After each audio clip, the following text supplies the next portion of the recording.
कि जो इनकी मंशा है, जो ये कहते हैं 400 पार 400 पार, तो चूंकि संविधान को बदलने के लिए 2/3 मेजॉरिटी चाहिए, कि भाई यही ना ये गुंडागर्दी कराते हैं वहां पे पोलिंग बूथ पे। चुनाव नहीं है तो हर साल होता है, हर 5 साल बाद चुनाव होता है, लेकिन ये लड़ाई बड़ी ही निर्णायक और बड़ी ही ऐतिहासिक लड़ाई है। और इस लड़ाई में यकीनन अभी हमारे भाई कुछ कह रहे थे, इसमें बहुत सारे वक्ताओं ने कहा कि अगर हम चूक गए तो ये आप यकीन मानिए कि बाद में हमको बहुत पछतावा, बहुत पछतावा। क्योंकि मैं आज आपको एक बात बता दूं, समय की बड़ी कमी है, बोलना तो चाहता था लेकिन जब वक्त कम रहता तो प्रेशर बहुत रहता है। मैं जब छोटा था तो मुझे एक किस्सा मैंने सुना था, किसी ने मुझे सुनाया था कि एक बार कोई विद्वान व्यक्ति, कोई धार्मिक गुरु थे, बहुत बड़े धार्मिक गुरु, एक घाट से जा रहे थे, तो उन्होंने देखा कि बहुत सारे बच्चे नदी के किनारे खेल रहे, नहा रहे, और एक बड़ा ही खूबसूरत बच्चा किनारे बैठा हुआ है।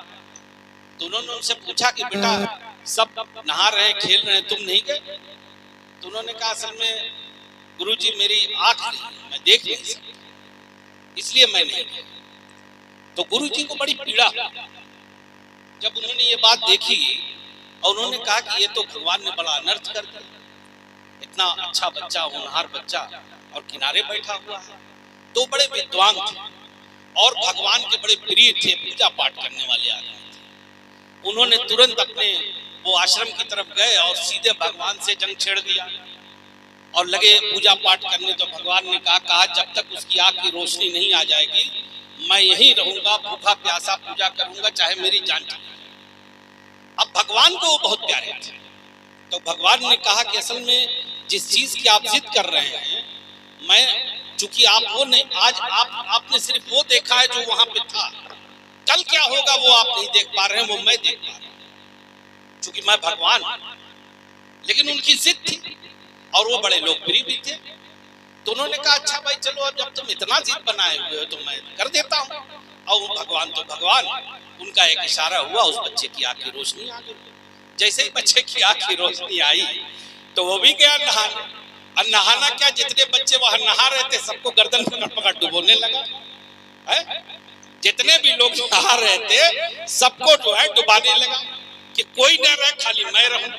तो यही हाल मेरे भाइयों इसलिए बताया कि ये भाजपा का, ये इसका बनवास था, ये कभी सत्ता में नहीं आता, ये कभी सत्ता में आ नहीं सकते थे। लेकिन ठीक है, हमारे देश और प्रदेश के लोग बहरहाल दयालु, आप दयालु प्रवृत्ति के लोग, तरस आ जाता है बहुत जल्दी लोगों की बातों में, और इनकी ढोंगी बातों में, इनके छोटे वादों में, झूठा जो इन्होंने प्रोपेगेंडा किया, उस बातों में आपको दया आ गई कि चला यार यही ठीक है, यही इनको ला दो।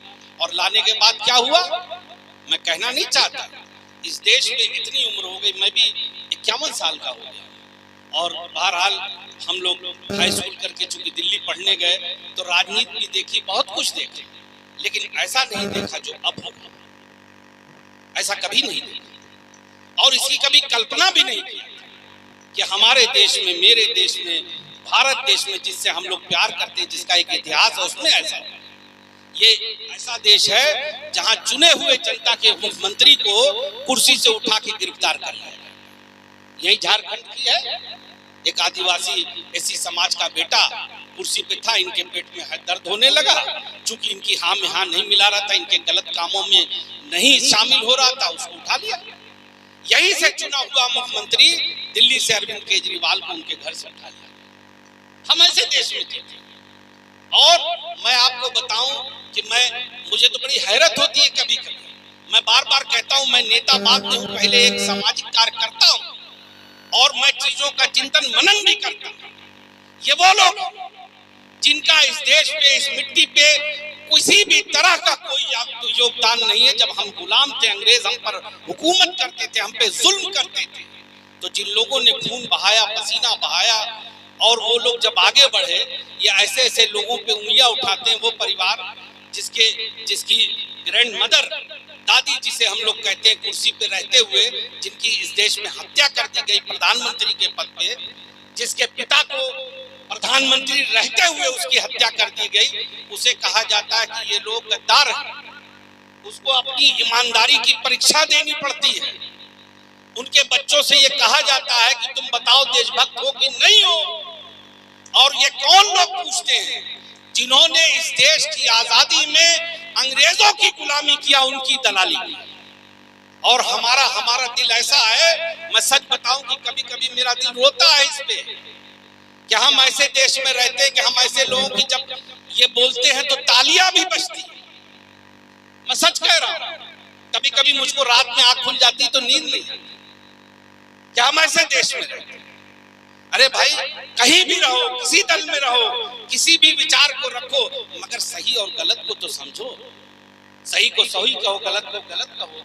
इतनी तो अपने अंदर क्षमता और वो होनी चाहिए कि हमको कोई कुछ भी कहे, सिर्फ एक ही बात, सिर्फ एक, वो क्या है? धर्म की अफवाह। आज हमारे बच्चे बड़े हो रहे हैं, हमको नौकरी की जरूरत है। माँ बाप अपना खेत बेच करके, अपनी पेंशन बेच करके, कर्ज लेकर के, है ना, गिरवी रख के अपने को पढ़ाते हैं औलाद को। क्यों? मेरा बेटा बड़ा हो जाएगा, बेटी बड़ी होगी, नौकरी करेगी, डॉक्टर बनेगी, इंजीनियर बनेगी। क्या उसको 5 किलो राशन से काम चल रहा है उसका? जिसकी बड़ी चर्चा होती है कि फ्री में राशन देते हैं। और एक बात और पूछता हूँ, अपने घरों में जाओ और अपने दिल पे हाथ रख के पूछो अपने आप से कि ये राशन भी जो देते हैं आपको, ये क्या अपना खेत बेच के देते हैं? अरे ये हमारा और आपका वही पैसा है जो हम टैक्स के माध्यम से इनको देते हैं। वही पैसे में से कुछ हिस्सा हमारे भाइयों को, हमको दे देते, कहते हैं मोदी जी ने दिया, फलाने जी ने दिया। अरे अपना घर बेच के दे तो हम मान लें कि हाँ दिया।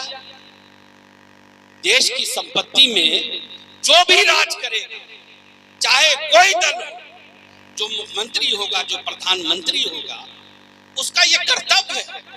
हर सरकारों ने कुछ न कुछ अच्छा करने की कोशिश किया, मैं किसी का विरोध नहीं करता, लेकिन अब जो हो रहा है, इसलिए मैंने बात को कब कर दे रहा हूं, इसलिए ये लड़ाई कोई मामूली लड़ाई नहीं है।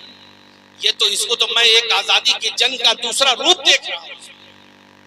क्योंकि अगर मुझे तो ये लगता है कभी कभी कि जो इनकी मंशा है, जो ये कहते हैं 400 पार 400 पार, तो चूंकि संविधान को बदलने के लिए 2/3 मेजॉरिटी चाहिए, भाई यही ना, तो इनकी मंशा ये है कि शायद इनकी नीयत में खोट है। ये लोकतंत्र पे भरोसा नहीं करते, ये गुंडागर्दी कराते हैं।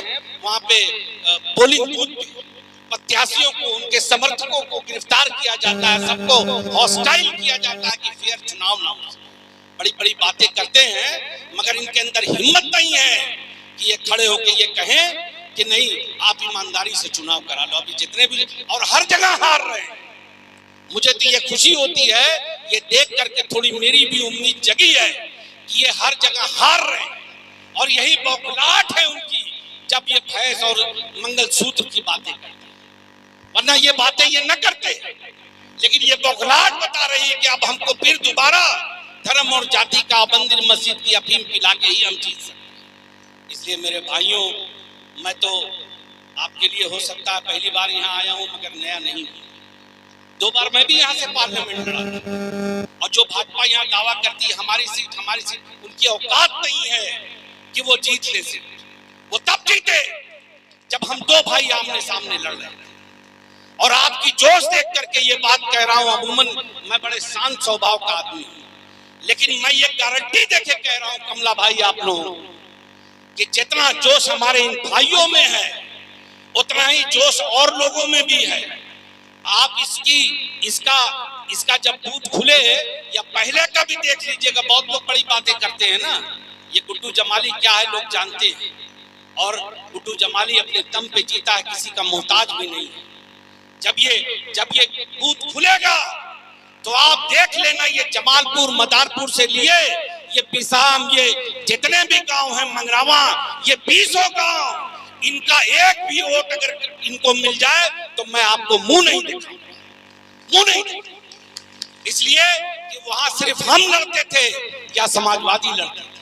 अब एक बहुत बड़ा वोट आपके पास, कोई बंटवारा नहीं, इनकी हैसियत नहीं, इनको पता नहीं चलेगा, इनका तो पता भी नहीं चलेगा ये कहां जाएंगे।